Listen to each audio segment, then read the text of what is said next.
자, 안녕하세요. 박성필입니다. 자, 오늘 HLB 보도록 하겠습니다. 자, HLB가 이제 글로벌 자산운용사 2천억 투자 유치에 급등을 했습니다. 최근에. 자, 영국계 글로벌 자산운용사 LMR 파트너스로부터 2천억 규모의 투자 유치고요. 미국 달러 기준으로 이제 1억 4천만 달러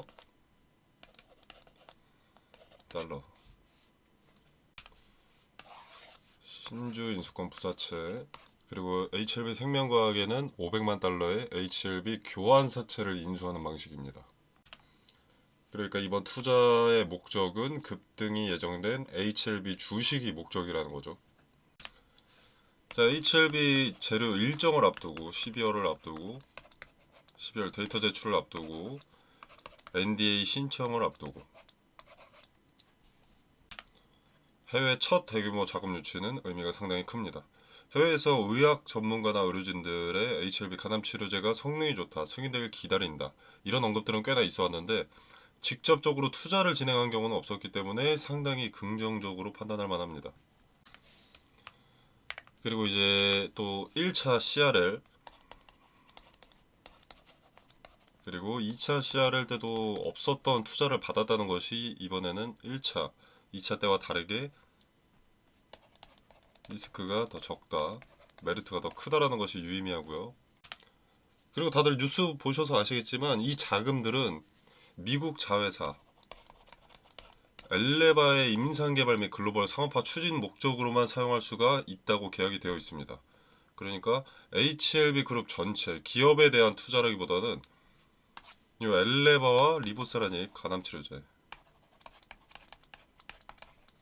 그리고 담간암 치료제에 집중된 그런 투자라는 거죠. 강제성을 부여한 투자입니다. 다른 계열사 지원이나 비핵심 사업에 사용되는 리스크를 원천 차단하는 그런 투자인 거죠. 성공 가능성이 높은 사업 아이템에만 투자를 하겠다라는 의지를 보여줬다고 보고요. 자, 이렇게 확보된 자금은 미국 시장 초기 상업화, 그러니까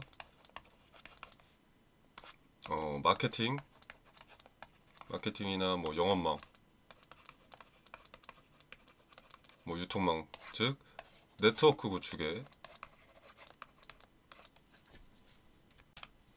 큰 자금이 당연히 필요할 텐데 거기에 사용될 가능성이 높죠. 사실 이런 투자가 없다면은 만약에 HLB는 여기에 사용되는 자금을 뭐 아, 유상증자로 만들어낼 가능성이 상당히 높습니다. 승인이 동반된다면 이런 대규모 유상증자를 대놓고 할 기업이 HLB이기 때문에 이번 투자는 어떻게 보면 자금 유치가 되는 호재임과 동시에 주주 배정 유상증자를 방지할 수 있는 투자가 되는 거죠. 뭐 물론 2천억이 생긴 것과 별개로 또 할 수도 있습니다. HLB니까요. 자, 아무튼 임상 승인이 거절되지 않을 무언가가 있으니까 그것을 투자자들에게 제시하고 투자받은 거겠죠. 근거 없이, 가능성 없이 2천억을 투자할 이유가 없습니다. FDA로부터 무언가 일이 진척된 내용이 있지 않을까 생각이 들고요. 자, 참고로 신주인수권 행사는 발행 1년 이후부터 가능합니다. 그러니까 지금 뭐 바로 주식으로 바꾼다 그런 게 불가능하다는 거죠. 그래서 단기적으로는 호재고 이제 1년에 가까워지면 가까워질수록 리스크가 급격하게 올라갑니다. 자, 근데 왜 전환사채가 아니라 신주인수권 부사채일까라고 생각을 해보면 일단 신주인수권 부사채는 원금이 보장이 됩니다. 그리고 주가가 상승을 한다면 신주인수권을 행사해서 높은 수익을 기대할 수가 있고요. 투자자의 입장에서는 리스크가 뭐 없다고 보면 됩니다. 단점을 꼽자면 일반 채권에 비해서 이자율이 낮은 거죠. 이자율. 그리고 주가가 오르지 않는다면 원금은 보장되기는 하는데 신주인수권은 쓸모가 없어지는 거죠. 이 정도의 단점이 있습니다. 자, 그럼 기업의 입장에서는 어떤 장점이 있느냐? 자, 일단 낮은 이자 비용으로 자금을 조달할 수 있고요. 그리고 투자자가 신주인수권을 행사하게 된다면 추가 자금을 투자자들이 내야 합니다. 그래서 추가 자금이 회사로 들어오는 거죠. 자, 물론 1년 뒤에 이르겠지만 신주 인수권을 행사하게 된다면 주가가 이미 많이 올라 있다는 것이고 규모가 2천억인 만큼 신주 물량 압박도 엄청나게 늘어날 수 있기 때문에 그때는 이제 급격한 가격 조정이 동반될 가능성이 아주 높습니다. 뭐 순서를 보자면 신주 발행 이렇게 되면 발행 주식 수가 일단 주식 수가 증가하겠죠. 주식 수가 증가하면 주당 가치가 떨어지니까 주당 순이익 감소 그리고 주가 하락 압력. 여기는 이제 신주를 발행하고 매도 오버행 리스크죠. 그리고 이 리스크가 존재하는 시기에는 지금 2천억을 투자한 투자자들 말고 얘네 말고도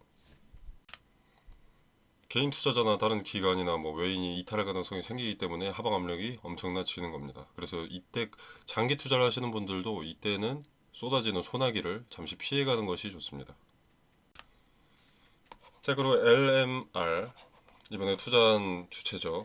얘네 홈페이지가 있는데 홈페이지에 가보신 분들 있으신지 모르겠는데 얘네 홈페이지의 핵심 문구 중 하나로 리스크를 먼저 설정하고 수익을 추구한다 이런 말이 있습니다. 제가 매번 말씀드리는 리스크 최소화에 중점을 둔 투자를 하는 펀드라는 거죠. 얼마를 벌 수 있느냐보다 잃지 않는 것이 우선이다. 이런 철학을 갖고 있는 펀드가 리보세라님에 베팅을 했다는 것은 꽤 의미가 크다고 봅니다. 보는데 HLB가 이렇게 계속 오르고 있으니까 기대감이 반영되고 있으니까 뭐 주가 오를 때마다 기업 가치 본인들 마음대로 생각하고 싶은 대로 추산하면서 뭐 30조, 40조, 80조, 100조 뭐 이런 사람들이 있는데 이런 말에 현혹되지 마시길 바랍니다. 증권사도 맞추는 적이 없는 게 시총이고요. 그 시총이 온다고 하더라도 여러분이 갖고 있을 때까지는 안 옵니다. 5년, 10년, 20년은 있어야 되고요. 간암 치료제 하면은 이제 리보세라닌 플러스 카멜레이주맙 처방이 당연해야 그리고 그렇게 몇 년간 실적을 쌓아야 가치가 천천히 올라가는 겁니다. 애초에 적정 시총이라는 것은 그만큼의 영업이익이 발생했을 때 반영이 되는 겁니다. 예측 시총을 보고 하는 투자는 도박하러 카지노 하는 것과 별로 다르지 않습니다. 재산 말아먹을 것이라는 것은 똑같습니다. 그리고 이제 기대감이 반영되기 시작하니까 알테오젠이랑 비교하면서 기술 수출분인 알테오젠이 55만 원이다. 현재 55만 원인데 HLB가 5만 원인 게 말이 되냐? 뭐 이런 이야기 하시는 분들이 있는데 알테오젠은 상장 주식 수가 5천만 주고요. HLB는 상장 주식 수가 1억 3천만 주입니다. HLB가 주당 20만 원만 되어도 알테오젠보다 가치가 높은 거예요. 알테오젠보다 비싼 거예요. 그렇게 되면 딱 눈에 보이는 수치만 보고 알테오젠보다 높아야지 55만 원 넘어야지 이런 생각으로 기다리게 되면 조정도 피해갈 수가 없다는 겁니다. 삼성전자가 가치가 낮아서 10만 원인 게 아니죠. 삼성전자는 상장 주식 수가 59억만 줍니다. 59억 주. 그래서 10만 원인 거고요. 자, 아무튼 자, 이야기 이어가 보자면 차트를 봤을 때 자, 이 박스권 상단을 돌파를 했었고요. 자, 그러고 나서 주가가 승승장구하다가 여기서 막혔습니다. 여기는 그 윗단계의 박스권 하단이었죠. 자, 좀 확대해서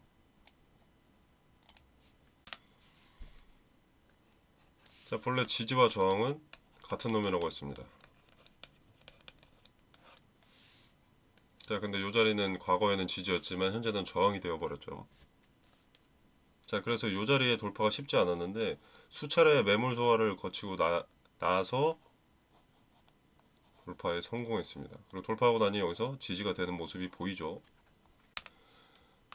박스권 진입이 좀 시간이 걸릴 것으로 예측을 했었는데 생각보다 빠르게 돌파를 해버렸습니다. 진입을 해버렸습니다. 자, 그리고 나서 제가 저번에 말씀드렸던 게 여기를 진입하면 여기에 돌파 시도, 여기에 매물 소화가 반드시 필연적으로 동반이 되어야 한다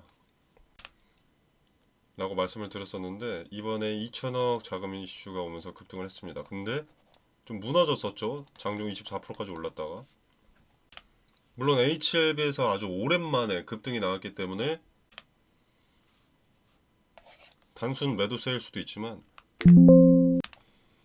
저는 그렇게 보지는 않습니다. 자, 그리고 요 윗자리 박스권 상단 요 자리에 매물 어차피 소화를 해야 되거든요. 현재 박스권에서 윗자리에 있었던 요 자리의 매물들을 소화하고 있는 거죠. 요 자리의 물량도 장악을 해놔야 이제 12월이 다가올수록 기대감이 반영되기 시작할 텐데 미리 소화를 해놔야 올라가는데 방해물이 없습니다. 그리고 이 자리는 매물 소화가 뭐 한 차례에 끝날 수가 없는 게 요 박스권 상단이기도 하지만 그 전에 요 보라색 요 박스권 하단이기도 합니다. 그때는 급등락이 굉장히 심했던 NDA냐 그러니까 NDA 신청이죠.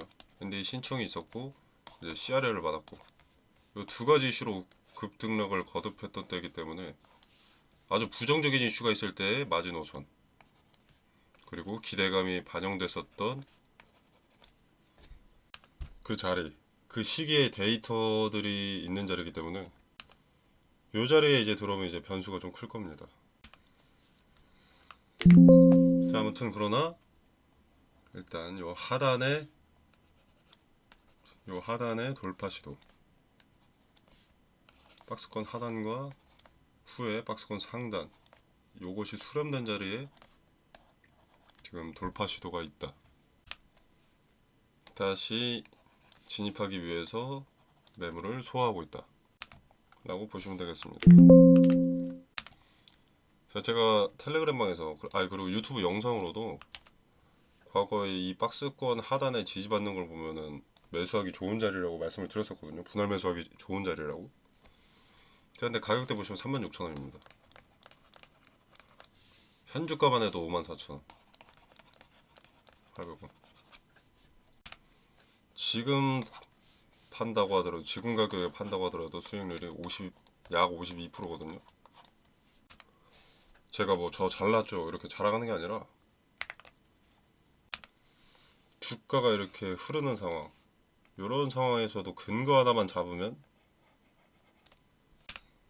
돈을 벌 수가 있다는 겁니다. 그래서 모든 재산을 몰빵하지 말고 분할로 매도하라고 말씀을 드리는 거고요.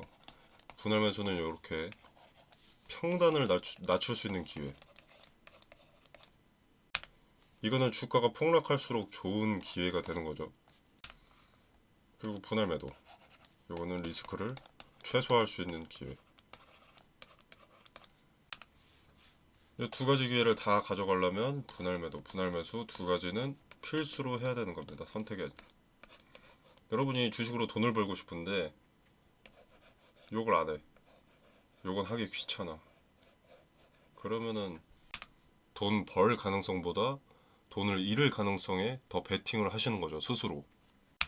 싸게 사서 비싸게 판다. 이게 좋은 건 누구나 알고 있죠, 상식적으로. 근데 주가가 싸지면 싸게 사는 게 아니라 그냥 삐져 있습니다. 주가가 누가 봐도 비싸져 있으면 팔지 않고 그냥 들떠 있습니다. 그러니 배움도 이익도 생기지 않는 겁니다.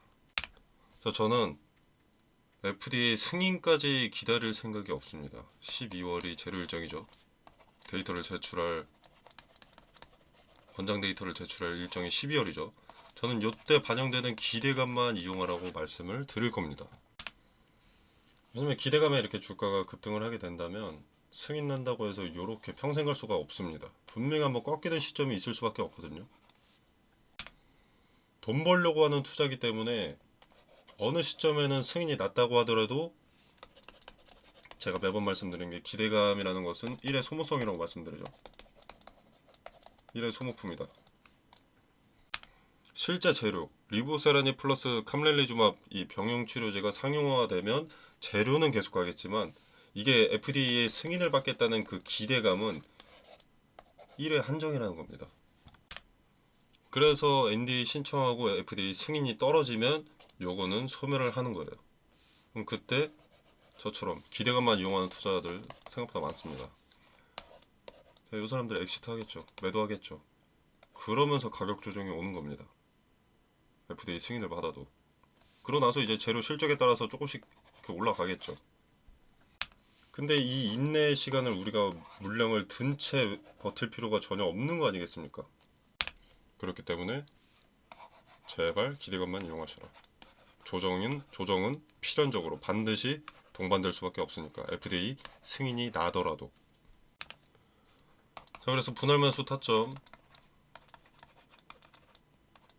그리고 분할매도 타점,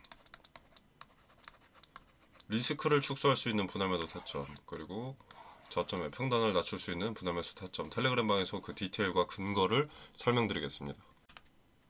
12월까지 한 달 남았거든요. 12월 언제 발표가 될지는 정확히는 모릅니다. 근데 이게 6월 3일인가? 6월 6일인가? 이때부터 데이터를 수집한다고 했었거든요. 6월 3일인가 6일인가. 정확히 날짜가 기억 안 나는데 이건 제가 확인해보고 텔레그램 방에 남겨드리겠습니다. 다음부터 6월 초입니다. 6월 초. 이때부터 권장 데이터 6개월이면 12월 초에 나오겠죠. 자, 그러면 기대감이 11월부터 당연히 반영이 됩니다. 11월 중순에서 뭐 말에는 최고조일 거고요. 이때 기대감 야무지게 사용하고 이탈을 해야 된다는 거죠. 물론 전량 매도가 아니라 메리트가 남아있을 수 있으니까 이때도 분할해서 쪼개서 매도를 권유드릴 겁니다. 당연히 더 올라갈 여력도 존재하니까 분할 매도하고 이후에 지켜보는 겁니다. 어느 자리에 부딪혔는지, 그리고 요 부딪힌 자리에서 거래가 얼마나 동반이 됐는지, 이런 근거들을 통해서 주가 추세에 대한 윤곽이 잡히면 그때 또 매도를 해야 될지 매수를 해야 될지 대응의 결을 정할 수가 있습니다. 이 부분의 디테일 텔레그램방에서 말씀드릴 예정이니까 따라하지 않으시더라도 한번 지켜라도 보시길 바라겠습니다. 3만원대에서 5만원대가 됐듯이 낮은 구간에서도 충분히 돈을 벌 수 있습니다. 기대감만 활용하더라도 근거만 있다면, 저점에 대한 근거, 단기 고점에 대한 요 근거만 가지고 있다면 승인이 나기 전 기대감이 있을 때 분할 매매를 한다는 전제하에 수익을 일부 챙기면서 평단을 낮출 수가 있습니다. 한번 확인해 보시길 바라겠습니다. 자, 텔레그램방 참여는 영상 설명란에 보시면 더보기 버튼이 있습니다. 이 버튼을 누르시면 링크가 이렇게 기재되어 있고요. 링크를 누르시거나 링크를 클릭하시거나 복사하셔서 여기 붙여 넣으시면 되겠습니다. 자, 이 공간 안에서 제공되는 정보는 일체의 금전을 요구하지 않습니다. 투자의 기준과 근거들을 설명드리고요.